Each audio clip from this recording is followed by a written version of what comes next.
All right, Wabanzi Valley, welcome. This is our first field experience of the year.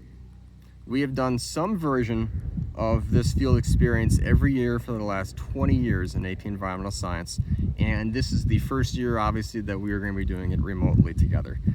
So we're going to call this one Henry Watson Learns to Make Observations. So we're going to put him down, let him walk around. He'll come back, don't worry, he's not going too far. What we're going to do here today is sort of like a lab, sort of like field work, but ultimately it is an introduction to how to take good observations as an environmental scientist. And some of you are probably thinking like, really? This is what we're doing? This is an AP class. You're having us do this? And yes, the answer is yes. And it's because every year for the last 2 decades when we've done this, we always get similar results, because at the end of it, most people don't have good natural area observation skills. It's just the way of the world.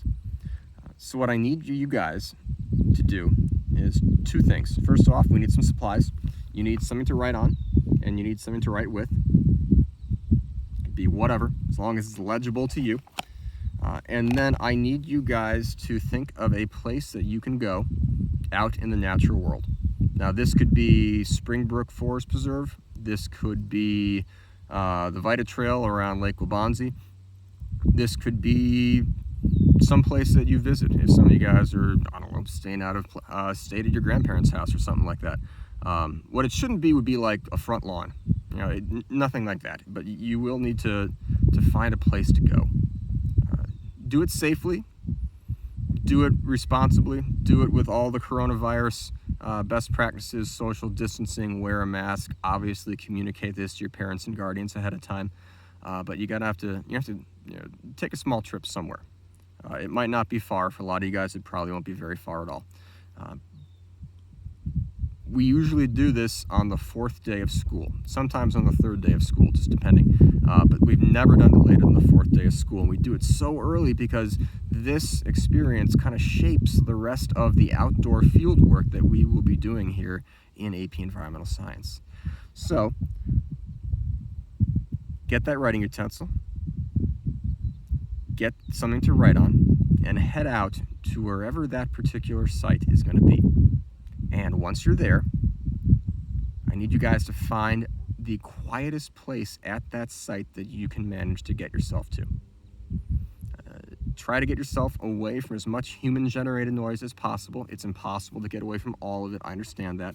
But get yourself out to the quietest place you can find. And once you're there, I need you to write down all of your observations for 15 minutes. No more, no less. 15 minutes. Write down every observation you make. And we do it like this for a reason, okay?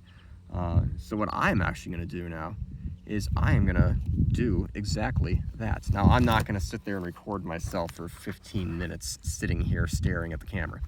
What I am going to do is pause it, though, and I will sit here dutifully for 15 minutes, and I will write down my observations. Now, yeah, I have a puppy with me, and that might be a little distracting for me, but I have been doing this for many years, even before I started teaching, so I am better at this than most of other people. So I can handle the puppy and distractions. So I'm going to pause it now, and when I come back, it's going to be 15 minutes later, and I'll have my observations written down.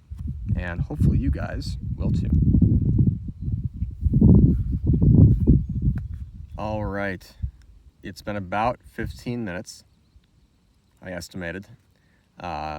Mostly because I don't profess to be professional at making videos on my camera or on my cell phone yet, and what I didn't want to do was screw it up, and I don't have a clock otherwise, so I estimated my 15 minutes. So, true to my word, I do have observations written down.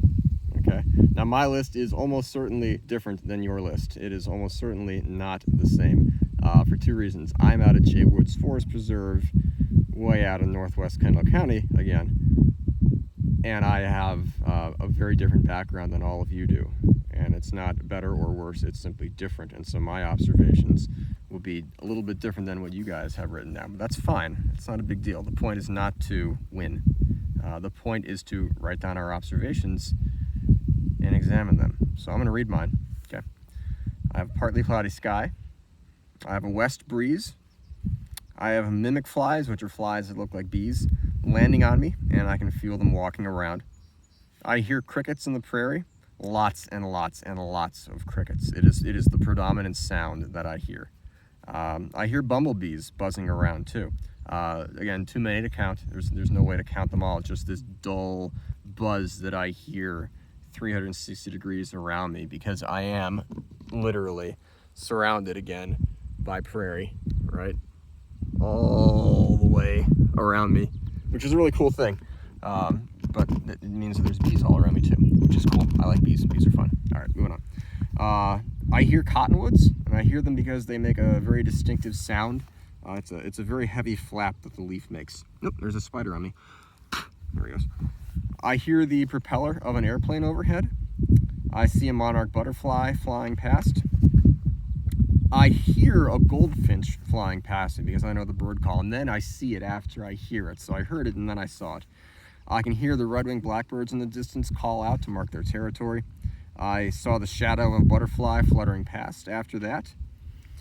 I heard a grasshopper land, and then I saw it. I heard it was this just pitter-patter of its wings landing. I heard a runner jog past.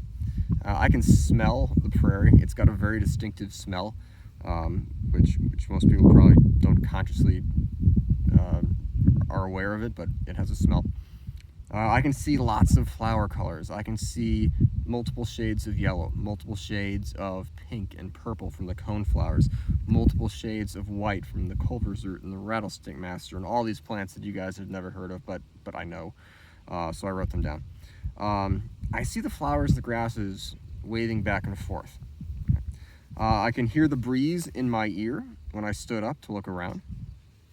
I can hear people talking far off. It was some guy on his cell phone that was walking past. I can see my puppy hiding in the shade. Henry Watson is right down there. Yep, there he is, Henry Watson. I can feel the rough concrete on my legs. Then I heard an overhead jet, and then I remarked at how dry the ground was. And that was what I saw in about 15 minutes. So pause it right now. Okay, so literally pause. Okay, and then unpause it. I should probably redo that. Look at your observations and classify them. I heard, I saw, I smelled, and I felt. No one should be eating anything we find out here. That's a no-no. No.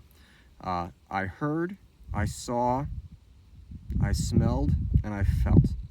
Classify them according to those 4 senses and see what you come up with. And now pause. That was my mistake earlier. Okay, so now pause.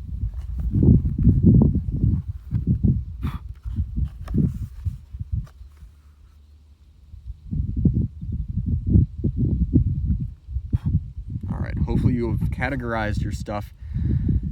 And what we almost always see is a lot of students, and myself included here, we have a lot of visual things is usually our number 1, and our number 2 is usually hearing. Now for me, I think it was flipped because I've been doing this a while and I tend to hear things more than I see them when I go outdoors. And then far down is our sense of smell and our sense of touch. I think I had a couple for each of those, and that was it. And I'm guessing most of you guys will have only a couple of those as well. As environmental scientists, when we go outside to survey and to do work and to do field work, we have to use all 4 of those senses. And if you're really good and you know what you're doing, you can taste some things too. Don't do that yet.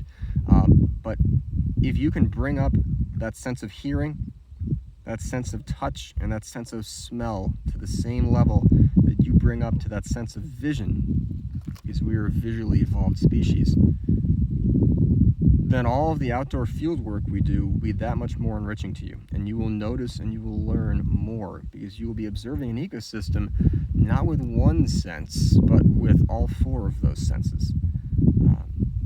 And every year we end up doing this, and we do in the classroom, we do something a little bit different, and we categorize everything, and we have a class discussion about it. But for this time, obviously with us being remote, I would like each of you to, after you have written down your observations and you categorize them into those 4 categories, I hear, I see, I smell, I feel. I would like you guys to do a little bit of a half-page write-up on that. Tell me what your experience was like. It does not need to have an attention-grabbing sentence or anything beyond complete sentences. It does not need to be a highly evolved essay. It just needs to be a half-page reflection on your experience. And you have two choices. You can either email that to me, or you can put it up in the discussion board, and that'll categorize things as one of the fieldwork experiences or labs that we have for this week with this module. So I'm gonna hit stop now, and I will see you guys next time. I hope this was an enjoyable experience, and I hope you guys got a lot out of it. See ya. Oh, hang on. Henry Watson has to say goodbye. All right, here, Watson.